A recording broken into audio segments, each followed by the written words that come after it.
Bonjour et bienvenue. Alors je vais vous faire cette petite vidéo simplement pour vous expliquer un petit peu le matériel que j'utilise pour faire mes créations et mes tutos forcément. Alors vous allez voir, je me sers vraiment de très peu de matériel. J'ai débuté le scrap il y a 2 ans avec un crayon, de la colle, du papier, une règle. C'est tout ce que j'avais comme matériel. Ensuite, j'ai acheté un massicot, hein, comme tout le monde. J'ai regardé un petit peu au niveau du scrap le matériel qu'il fallait. Et je veux vous dire que le massicot, je l'ai abandonné très rapidement. Pourquoi? Parce que vous pouvez acheter le massicot des marques que vous voulez, marques connues, marques pas connues, ou chères ou pas chères. Il n'y a aucun massicot qui coupe droit. Qu'on ne vienne pas me dire qu'un massicot coupe droit, ce n'est pas vrai. Alors quand je dis coupe droit, moi je parle vraiment au millimètre près. Avec mes massicots, je n'ai jamais eu vraiment de découpe parfaite. Donc, lorsque je fais des tutos, j'aime que ce soit reproduit et que les personnes ne galèrent pas, voilà, à reproduire mes tutos. Donc, les mesures que je donne, en général, sont exactes. Malheureusement, si vous vous servez d'un massicot, forcément, vous n'allez peut-être pas toujours tomber dans la mesure exacte. Donc, pour ce qui est de moi, j'ai laissé tomber le massicot. Aujourd'hui, chez ma planche de rainurage, je me sers de ce petit outil. Voilà, qui n'est pas forcément destiné à ce que je fais, hein, parce que c'est du matériel d'embossage, mais c'est très pratique. Alors vous devez le voir dans mes tutos, je me sers toujours de ce petit outil, de ma planche de rainurage. Donc je marque mes feuilles et ensuite je coupe au cutter. Et j'ai vraiment des coupes exactes. Alors forcément sur la planche de rainurage vous n'avez pas les millimètres, donc je mesure, je prends mon petit crayon de bois, ma règle, je mesure et ensuite je fais mon rainurage. Alors voilà pour tout ce qui est découpe de mes papiers, donc ma planche de rainurage et ici mon petit outil pour faire les rainures. Mon cutter, alors forcément indispensable, ma règle qui est toute dégoûtante d'ailleurs et qui est un petit peu tordue à force de m'en servir. Une règle en métal, alors ça c'est vraiment indispensable lorsque vous vous servez d'un cutter. Alors moi ça ne m'empêche pas de me couper hein, parce que je me coupe régulièrement, mais c'est quand même indispensable d'avoir une règle ici en métal pour qu'elle ne soit pas abîmée par le cutter. Si vous prenez une règle en plastique, forcément vous allez l'abîmer avec votre cutter. Voilà pour mon petit matériel de découpe. Au niveau des papiers, alors au niveau des papiers, j'ai toujours mes indispensables. Alors mes indispensables de chez Action, ce sont alors ce papier-ci. Forcément, alors je me sers de tout le grammage, hein. Alors vous avez à peu près ici du papier qui fait 200 grammes. Alors quelquefois c'est inscrit ici, mais ça n'est pas toujours. Alors vous avez du 200 grammes et du 120 grammes. Donc les plus épaisses font 200 grammes et les plus fines font 120 grammes. Donc je trouve que le papier ici Craft, franchement il est idéal pour faire des boîtes. Franchement il est super. Et le papier blanc, je trouve qu'il a une superbe couleur. Il n'est pas tout à fait blanc, il est un petit peu crème. Je trouve qu'il est magnifique pour faire les supports photos. J'adore me servir de ce papier. Après, celui que j'aime beaucoup pour faire des boîtes, c'est celui-ci. Il fait 220 grammes. Alors, vous l'avez ici dans toutes les couleurs. Et vous avez ici un camailleux d'une autre couleur. Franchement, j'adore ces papiers. Mon indispensable aussi en papier, alors je fais tout tomber forcément, c'est celui-ci. Alors, le Clairefontaine de 160 grammes. Alors, on me demande toujours ce que j'utilise comme papier. Alors, ce papier, il est d'une qualité formidable, hein. De toute façon, c'est Clairefontaine. C'est une marque qui existe depuis tellement longtemps. C'est un papier qui est vraiment formidable. Alors, quand je dis papier 160 grammes, alors on me dit oui, mais 160 grammes, c'est pas beaucoup.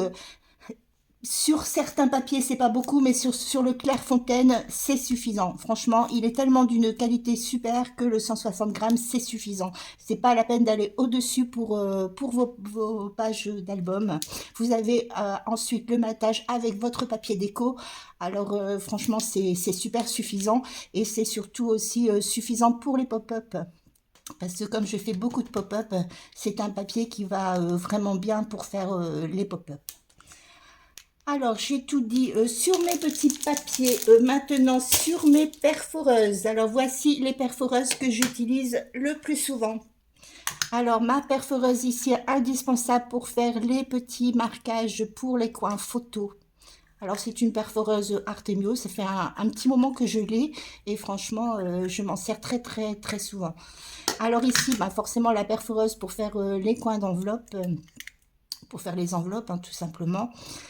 Ici, j'ai ma perforeuse de coin pour faire les arrondis ici sur les coins. Et celle-ci, que je me sers très souvent. Alors, j'en ai plusieurs, hein, comme ceci, mais il faut au moins en avoir une hein, pour faire des petites bordures de fleurs. Alors, je me sers le plus souvent de celle-ci, même si j'en ai d'autres. C'est très rare que je me sers des autres perforeuses. Alors, voici pour les perforeuses. Alors, forcément indispensable, hein, mes petits crayons de bois que je prends toujours avec la petite gomme. Ici, vous avez aussi le kit de reliure. Alors, le kit de reliure, pour moi, franchement, c'est indispensable. Pas besoin de se casser la tête à mesurer la distance entre les cartonnettes. Vous faites des coins impeccables. C'est vraiment un tout petit budget. Hein, ça vaut, je sais plus, 13 ou 14 euros, je ne sais plus. Mais franchement, c'est vraiment indispensable pour moi. Ça évite lorsque vous faites des albums. Alors moi je fais très peu les albums, hein. Je ne sais pas si vous avez l'habitude de voir mes albums sont collés sur la reliure, donc je ne me sers pas tellement de l'espace pour les cartonnettes, mais pour faire vraiment un album impeccable, là vous avez vraiment l'espace qu'il faut et vous êtes sûr que votre album ne va pas se craquer. Alors ça, mon petit kit indispensable, voilà, qui est dans sa petite pochette. Au niveau de la colle, alors la colle, comme on me le demande souvent, j'utilise toujours cette colle-ci. Alors, All Purpose Glue de chez Action. Alors, j'utilise cette colle depuis que j'ai démarré. J'en ai utilisé d'autres, hein, j'en ai utilisé plein. Vous voyez, j'ai celle-ci que l'on retrouve souvent dans les tutos. Je ne comprends pas trop pourquoi, parce que je suis incapable de me servir de cette colle. Je trouve qu'elle gondole, elle est épaisse. Franchement, je suis incapable de me servir de cette colle. Par contre, celle-ci, elle est super. Vous pouvez l'utiliser sur du papier très fin, elle ne gondole jamais. En plus, comme elle n'est pas, ce n'est pas une taquiglue, donc forcément, elle ne colle pas tout de suite. Vous avez un petit peu de marge pour pouvoir bouger vos feuilles si éventuellement vous vous êtes trompé. Voilà, vous pouvez rebouger. Par contre, ne jamais utiliser cette colle pour coller des photos parce qu'il y a du solvant dedans et elle n'est pas du tout adaptée pour coller les photos. Donc voilà pour la colle. Alors au niveau de sa solidité, je peux vous assurer que ça dure dans le temps puisque j'ai encore mes albums que j'ai fait il y a 2 ans et je peux vous assurer qu'ils n'ont pas bougé. Alors pas la peine de mettre cher dans la colle, hein. Vous avez celle-ci qui est vraiment super efficace. Au niveau des outils, alors j'utilise beaucoup celui-ci pour faire les trous. Alors pourquoi j'utilise celui-ci? Ben parce que vous avez une marge ici pour pouvoir aller au plus profond des pages ou des couvertures de vos albums pour pouvoir faire vos trous et mettre vos œillets. Alors j'ai aussi celle-ci, mais depuis que j'ai acheté celle-ci, je n'utilise plus du tout celle-ci parce que de toute façon c'est la même fonction, sauf que celle-là, voilà, vous ne pouvez pas aller très loin. Donc pour moi, celle-ci est devenue aussi indispensable. Voilà pour mes petits outils. Alors voilà, je fais le tour, hein. J'achète toujours ces petits ciseaux ici de chez Action parce que voilà, il est très fin pour faire les découpes. Franchement, il est super. Alors j'en ai racheté un parce que j'ai le mien qui commence à être très abîmé. Vous voyez, celui-ci, à force de m'en servir, je crois qu'il va bientôt rendre l'âme. Alors vraiment, ça coûte vraiment très peu cher, hein. Dernièrement, j'ai découvert, voilà, ces petits aimants. Alors, j'ai toujours eu ce problème avec les aimants, c'est que je n'avais jamais vraiment trouvé des aimants qui vraiment aimantaient très fort, fermaient bien mes pages. Surtout quand je fais des pages pop-up, c'est toujours difficile à fermer. Donc, j'essaye d'utiliser le moins d'aimants possible, mais lorsque je dois en utiliser, franchement, j'étais pas trop contente parce que j'avais mes aimants qui ne fonctionnaient pas forcément très bien. Et j'ai trouvé derrière ces petits aimants. Alors, ils sont très petits, hein. Ils doivent faire, je ne sais plus, 6 ou 7 millimètres de diamètre. Ils sont très fins, 1 millimètre, et ils sont autocollants. Donc, franchement, c'est vraiment formidable. De toute façon, je crois que je vais vraiment rester sur ce type d'aimant. J'ai voulu essayer, vraiment, je suis super satisfaite. Je suis très contente de ces aimants. Alors, ils se présentent comme ceci dans une boîte. Vous en avez 50 pour 10 euros. Alors, franchement, je trouve que c'est raisonnable parce que les aimants, ça coûte quand même relativement cher. Alors, si franchement, vous cherchez des aimants qui sont vraiment... qui aimantent vraiment, je vous conseille vraiment ces petits aimants. Alors, ça fait beaucoup de vraiment dans une phrase, mais je suis vraiment contente, quoi. Donc, voilà pour les aimants. Alors, bah, c'est à peu près tout le matériel que j'utilise, hein. Alors, j'utilise très peu de die. J'ai acheté beaucoup, j'en ai beaucoup, hein. J'ai beaucoup de die de chez Action. Dernièrement, j'ai acheté ceci parce que ben, ce sont des étiquettes, donc forcément, je vais m'en servir. Mais je ne suis pas très die. Je ne sais pas si ça va venir avec le temps, mais je n'utilise pas beaucoup les die. J'ai acheté aussi dernièrement à Action ces petites éponges de doigts avec des encres. Je ne les ai pas encore utilisées. Voilà, je ne sais pas ce que ça donne, mais enfin, j'ai déjà utilisé les encres de chez Action. Bon, bah, c'est pas mal, hein. J'en utilise pas forcément beaucoup non plus. Alors, chez Action aussi, j'ai acheté bah, mes petits carnets, hein, comme ceci. Alors, vous voyez, ça se vend par trois. C'est avec ces petits carnets que j'avais fait la petite boîte avec le petit carnet. Et j'ai vu aussi ceci. Alors, ces petites fleurs, et je pense que je vais faire un tuto pour la fête des mères avec ces petites fleurs. Il faut que je réfléchisse à ce que je vais faire. Alors, j'en ai acheté quand même pas mal. J'ai une petite idée derrière la tête, mais il va falloir que ça se concrétise.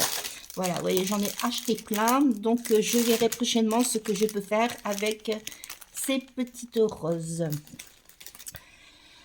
Voilà, alors ce que j'ai acheté aussi, parce que j'avais vu dans un tuto de Mixed Media, j'ai acheté ces petits couteaux et j'ai acheté aussi de la colle à bois. Alors pourquoi?